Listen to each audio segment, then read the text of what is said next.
आज ना मुलाला पावभाजी खायची होती, तर म्हटलं चला झटपट पावभाजी आपण कुकरमध्येच बनवूया. तर त्यासाठी काय केलं, एका कुकरमध्ये तेल आणि बटर घालून घेतलं आहे. तेल आणि बटर चांगलं गरम झालं, नंतर याच्यामध्ये 2 तेजपान घालून घेतले. नंतर थोडंसं जिरं घालून घ्यायचं. जिरं चांगलं परतून घ्यायचं. नंतर याच्यामध्ये बारीक चिरलेला कांदा घालून घ्यायचा. तर कांदा आपल्याला चांगला आता परतून घ्यायचा आहे. थोडा सॉफ्ट होईपर्यंत आपण कांदा परतून घेऊया. तर कांदा आहे ना खूप जास्त लाल नाही झाला पाहिजे, पण सॉफ्ट झाला पाहिजे. तर बघा या पद्धतीने कांदा आपल्याला परतून घ्यायचा आहे. नंतर याच्यामध्ये आलं, लसूण आणि लाल मिरचीची पेस्ट घालून घेतली आहे. आता ही पेस्टसुद्धा आपल्याला चांगली परतून घ्यायची आहे. चांगली परतून झाल्यानंतर याच्यामध्ये टमाटरची प्युरी घालून घेऊया. आता काही सुके मसाले घालून घ्यायचे आहे. तर 2 चमचे लाल तिखट घालून घेतलं आहे. म्हणजे काश्मीरी लाल तिखट घातलं आहे, म्हणजे जास्त तिखट नाही आहे.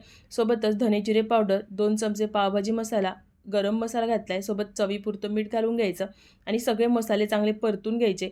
आता टमाटरची प्युरी चांगली ड्राय होईपर्यंत हा मसाला आहे ना तो शिजवून घ्यायचा. नंतर आता याच्यामध्ये भाज्या घालून घ्यायच्या आहेत. तर या दिवसामध्ये सगळ्या भाज्या आपल्या घरी अवेलेबल असतातच. त्याच्यामध्ये मी इथे 1 वाटी फ्लावर घातली आहे, अर्धा वाटी मटार घातले, पाव वाटी शिमला मिरची, पाव वाटी गाजर आणि पाव वाटी बीटरूट घातले. सोबतच 1 मोठा वाटी भरून बटाटा घालून घेतला. आता या भाज्या आहे ना मसाल्यामध्ये चांगल्या परतून घ्यायच्या. तर 5 मिनिटं या मसाल्यामध्ये चांगल्या परतून घेतल्यानंतर याच्यामध्ये पाणी घालून घ्यायचं. तर 2 ग्लास मी इथे पाणी घालून घेतलं आहे. आता याला चांगलं एकदा मिक्स करून घ्यायचं आणि आता झाकण लावून याच्या 3 शिट्ट्या होऊ द्यायच्या. तर माझ्या कुकरमध्ये ना 3 शिट्ट्यामध्ये या भाज्या चांगल्या मऊसूत शिजतात. तर बघा आता कुकर आहे ना गरम-गरमच मी इथे काढून घेतलेला आहे. आता या भाज्या मस्त अशा मऊसूत शिजून घेतलेल्या आहे आणि याच्यामध्ये जे तेजपान वगैरे होतं ना ते सगळं मी मसाले काढून घेतले आणि हे पोटॅटो मॅशर म्हणजे पावभाजी मॅशर आहे ना त्यांनी हे सगळ्या भाज्या मस्त मॅश करून घेतल्या. तर आता बघा भाजीची कन्सिस्टन्सी बघा किती मस्त आलेली आहे.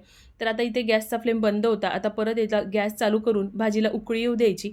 नंतर आता याच्यासाठी ना एक फोडणी करून घ्यायची. तर एका छोट्या पॅनमध्ये 1 छोटा चमचा तेल घातलं आहे, थोडंसं बटर घालून घ्यायचं आणि हे चांगलं गरम झाल्यानंतर याच्यामध्ये 1 चमचा पावभाजी मसाला घालून घ्यायचा, थोडीशी कसुरी मेथी घालून घ्यायची आणि हे जी फोडणी आहे ना ते आपल्या पावभाजीवर घालून घ्यायची. तर या फोडणीमुळे ना पावभाजीची चव खूप छान लागते.